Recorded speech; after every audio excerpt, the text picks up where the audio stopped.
Ito ang dati kong unit mga idol. Isuzu na single tractor head. Wing van trailer. 42 ang haba nito mga idol. Pinilit ko mga idol na makabitaw dito. Kasi ito mga idol, street shaving lang. Moderno na ang lumalabas ngayon na mga unit. Kagaya ng Isuzu Dikarati na luhay mga idol. At saka na ubos-ubos. May man pa, may Scania pa, may Mercedes pa mga idol.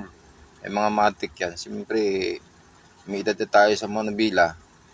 Kailangan natin ma-experience yung mga ganyang mga idol. Kaya pinilit ko mag-apply sa ibang company. Sa awa naman ng Panginoon, naka-unit din ako ng mga ganong klaseng unit. Kaya medyo marami na rin tayo natutunan.